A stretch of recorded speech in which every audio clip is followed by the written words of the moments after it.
Welcome back po mga kaspero sa ating panibang episode. Samahan niyo po kami mamana kasama sila Joe Adventure at Native Channel. At andito kami ngayon sa laot mga kaspero kung saan may dalawang bahura.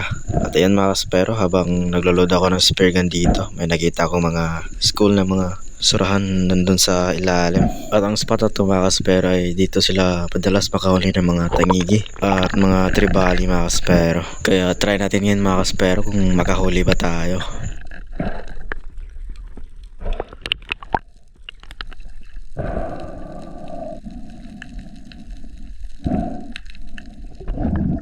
After nating ma-load yung rubber box, pero ayun, may dumaan sa atin na isang great barracuda at try natin itong lapitan pero ayaw talaga mga kaspero. Ayaw pa magpapana sa atin kaya ayaan mo lang natin yan.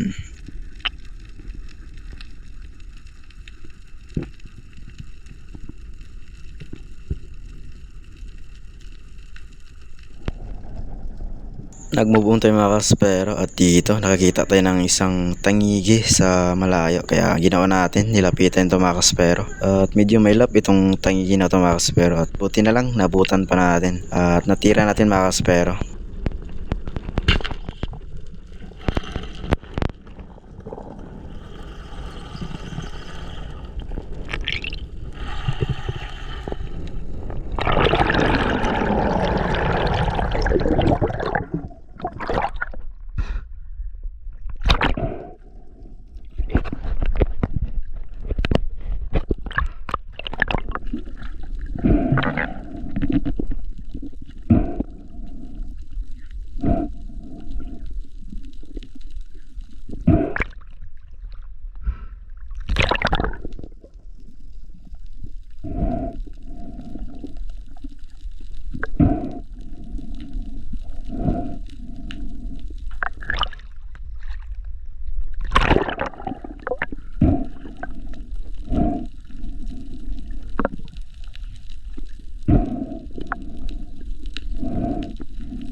At ayan mga kaspero, secured na ang ating pangunang huli sa araw na to, isang king mackerel or tangigi.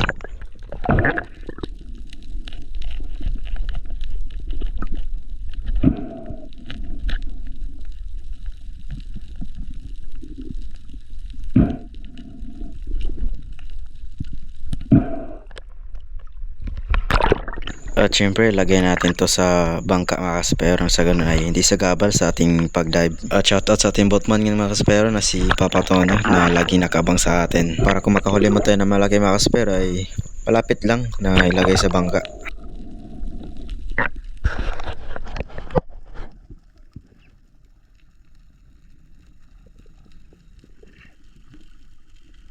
Lumipat kami sa parting ibabaw ng bahura mga kaspero kasi natangay kami sa agos sa parting malalim. At dito mga kaspero, bala ko sanang mag-ambush ng pagtingin ko sa nanay yun. May isang tangigi na paparating mga kaspero kaya nag-ready kagad tayo. At ito yung patama natin na span shot mga kaspero. At hindi na tayo nahirapan pa mga kaspero na lumaban sa isda na to. Kaya na-secure naman natin itong tangigi na to mga kaspero. At ito yung naging pangalawang tangigi natin sa araw na to mga kaspero.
Panibang pagsisid mga kaspero, at dito nag-ambush tayo mga kaspero sa mga 20 meters, hoping na makahuli pa rin ng mga pelagic.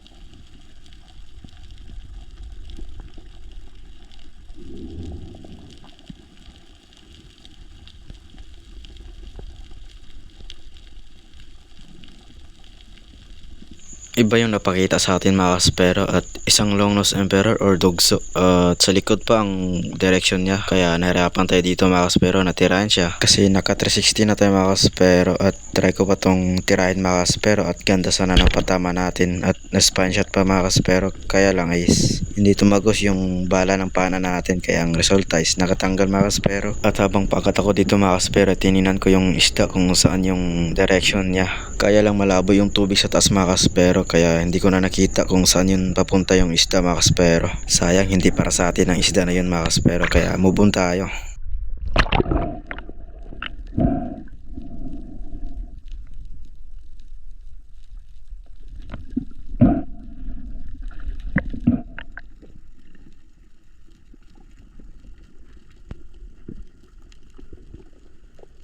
Panibawang pagsisid mga kaspero, at dito binalikan natin yung spot kung saan natin napana yung dugso mga kaspero. Nagbaka sakali na makita natin mga kaspero, pero wala talaga. At dito may nakita tayong isang coral trout na nandun sa nahan, at hindi ko pa pinana agad mga kaspero kasi ang hanap natin dito is mga pelagic. At naisip ko dito mga kaspero na kapag paahon na tayo at wala pa rin makitang pelagic, ay yan ang papanain natin mga kaspero.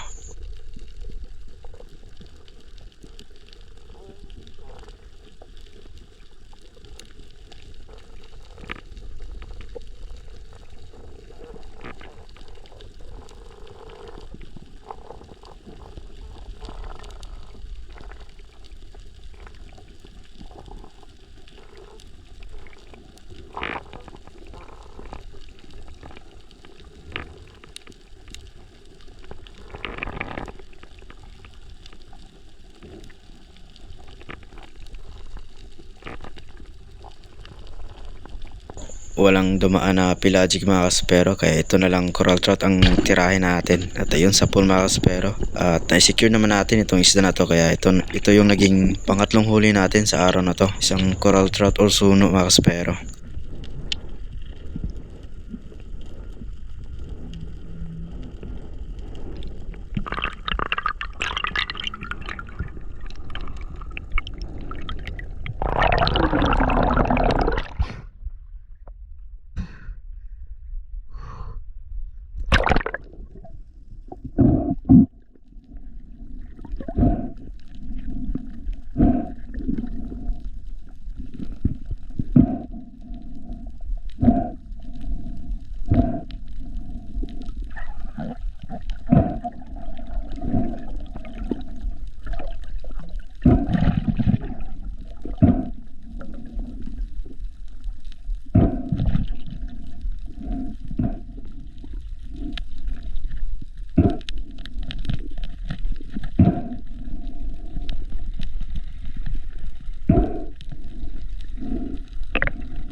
Hindi ko kagad napansin itong tangigi na tumakas pero kasi malabo yung tubig sa itaas at sa malayo pa dumaan. Kaya try ko tong habulin mga pero kaso lang medyo mailap na itong tangigi na to. At yung tinira natin mga pero kaya lang the flash lang yung patama natin mga pero kaya sa bandang huli ay nakawala. Sayang mga pero mga tlong tangigi na sana yon.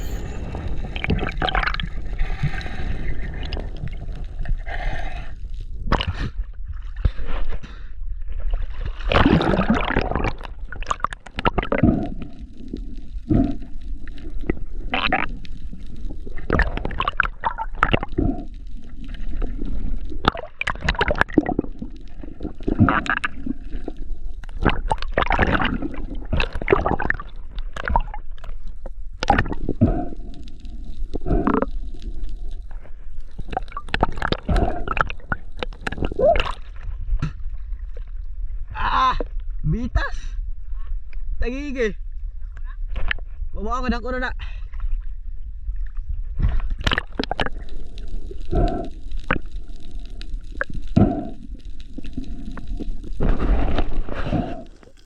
At dito mga kaspero dali akong nag-on sa camera ko kasi may paparating na isang tangigi at malabo na talaga yung tubig mga kaspero. At dito nagulat yung tangigi, kala ko lumayo na lang at buti na lang bumalik sa atin mga kaspero at natira natin. Ganda naman ang patama natin mga kaspero kaya nasecure natin to.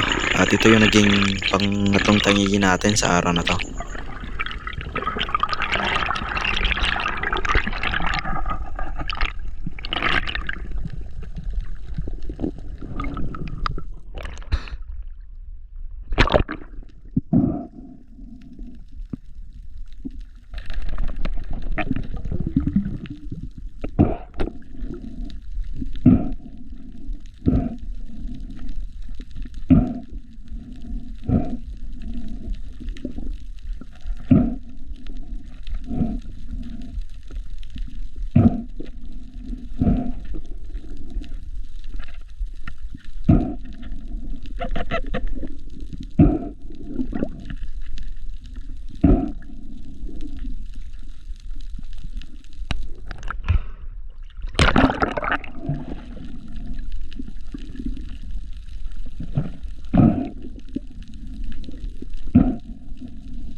Ito na pala yung panghuling-huli natin mga kaspero sa araw na to. At pagkatapos nito ay nag-decide na kami na umuwi kasi malabo na talaga yung spot at nawala na din yung agos. At hindi nga tayo nabigo mga kaspero sa spot na to.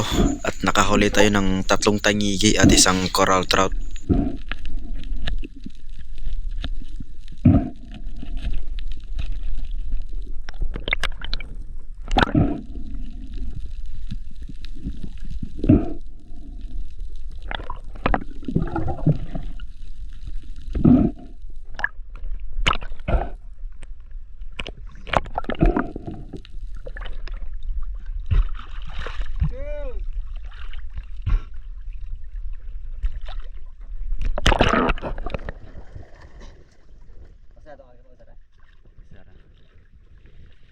Usar na kita na. Usara. Sus, atong ito gani ha. Atong tulo ka buok ba? Ang sinitig kay mga napo ko nakabuok gitiran niyo kakaigo. Tangigi. Ako aro. Yatis. Diri sa kuwat usar mo pakitaan. Tangigi. Buo lagi ka buok siguro. Tangigi. Na nagtuong kahoy ang mga buang. Kahoy. Na bilagay na unya. Isa dapat kakaigo. Babaw? Oo, mabaw lang. Nabunbunan? Katong kuanan niya katong gitirahan ko niya sa una. Kasi bato ba? Na may kawon niya grabing kiyata. Saka sa maboy. Kuan ba? Kaboli. Takini. Agiging. Pero meron nakita na udo ka buok ba? Paghangad ako yung ana. Kahoy. Gidam na. Ay pa lang gitlay na akong GoPro.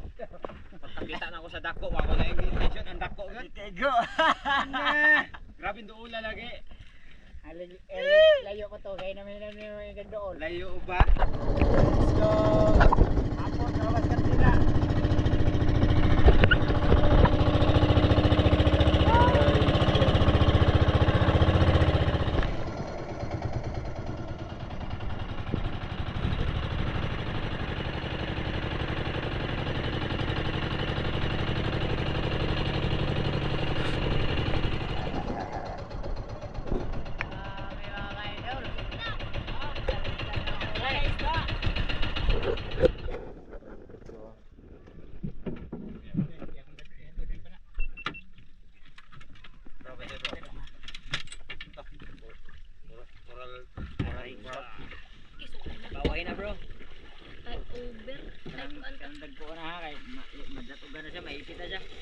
ka pa.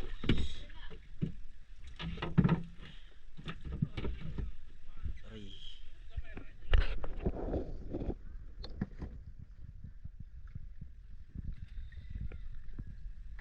Aray ko.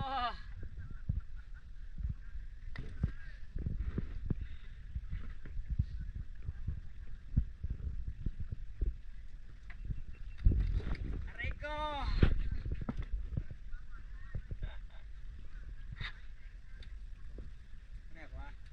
Aray ko. Daki. Oh, may lang yung pinakananay. Aray ko, anak ko, anak ko. Ulo eh. Putla nandiyan ba eh. Grabe ng tuula ganun hawa kalapot sa pan. Baka na ito sa lanta. Na. Tusko. Di lagi siya. Nya nagnganga.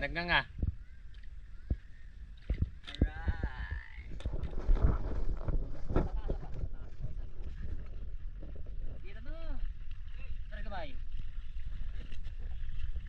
Atras gamay pa.